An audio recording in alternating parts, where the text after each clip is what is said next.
Imagine a god so powerful, the rains obeyed him, crops bent to his will, and kings bowed in fear.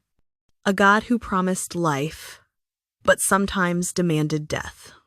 Whose name would echo across millennia, whispered in temples, cursed in holy books, and eventually invoked in modern conspiracy theories. Today, we're stepping into the storm. This is the story of Baal, the ancient lord of thunder, worshipped by kings and feared by prophets. His cult rose to dominate the ancient Near East, and even after his temples fell, his shadow never left us. Welcome to Dropping the True Crime Tea. I'm Kirsty, and today we're pouring the tea on the Cult of Bahl, part history, part true crime, and part legend, with enough drama to keep Netflix busy for a decade. Baal, the word simply means lord or master in ancient Semitic languages. But in the lands of Canaan and Phoenicia, today's Lebanon, Israel, and Syria, Baal wasn't just any lord. He was the storm god. According to the myths found in the lost city of Ugarit, Baal was the bringer of rain, the giver of crops, the one who made the difference between a feast and a famine. His battles were legendary. He fought the sea, defeated death, and returned each year to revive the parched earth.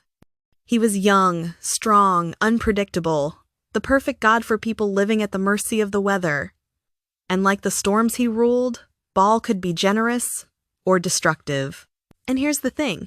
He wasn't one god in one city. There were Baals everywhere. Baal of Tyre, Baal of Sidon, Baal of the heavens.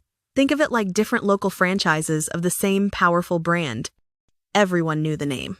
Now, here's where the story gets dark. Worship of Baal meant sacrifices. Bulls, rams, wine, incense. Huge open-air altars where smoke curled into the sky, meant to reach the god above. But ancient sources and the Bible accuse Baal's priests of something far worse: child sacrifice.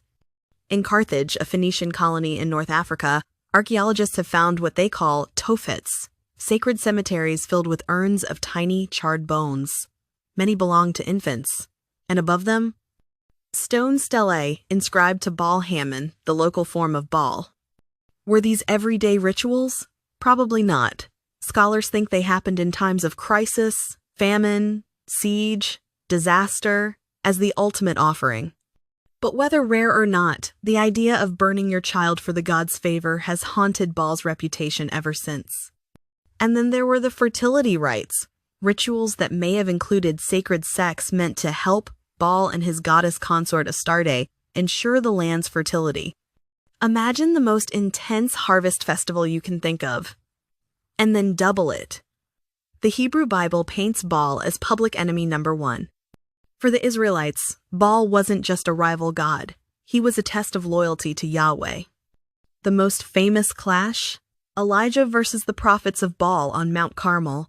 450 prophets calling down fire from Baal. Nothing happens. Then Elijah calls on Yahweh. And boom! Fire falls from the sky. The prophets are slaughtered. The crowd declares, "The Lord is God," and Baal's priests are left in ruins. And then there's Jehu's trap, inviting all Baal's worshippers to one grand ceremony, and then sealing the doors and massacring everyone inside. The temple was turned into a latrine, biblical PR at its most brutal. By the time the exiles returned from Babylon, Israel's leaders had made up their minds. Baal was gone for good. Fast forward a few thousand years, archaeologists start peeling back the sand. At Ugarit, they uncover Baal's temple, his myths, and a limestone stele showing him with a club in one hand, a lightning bolt in the other. At Carthage, they find the tophet, row after row of urns, inscriptions, and chilling symbols. In Lebanon's Baalbek, the colossal stones of Baal's sanctuary still stand, though the Romans rededicated it to Jupiter. At Palmyra, the Temple of Bel, another form of Baal, was once among the grandest in the world. These ruins tell us that Baal wasn't a fringe god. He was a kingmaker, a rain-bringer, and at times, a god of fear. Baal's power faded with the rise of Christianity and Islam. Temples were closed, altars smashed, priests scattered. The Romans renamed him, the Christians demonized him, and eventually, the name Baal became synonymous with the devil himself, Beelzebub. But here's the twist. Baal never truly vanished. In pop culture, Baal is everywhere. He's the final boss in Diablo II, a scheming villain in Stargate SG-1, a demon in Ash vs. Evil Dead. In tabletop RPGs like Dungeons & Dragons, he's the god of murder. And in conspiracy theories?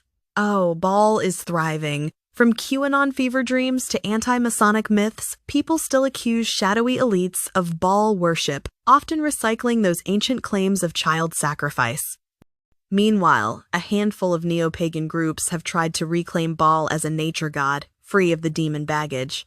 But for most, the name still conjures something dangerous, forbidden, and ancient.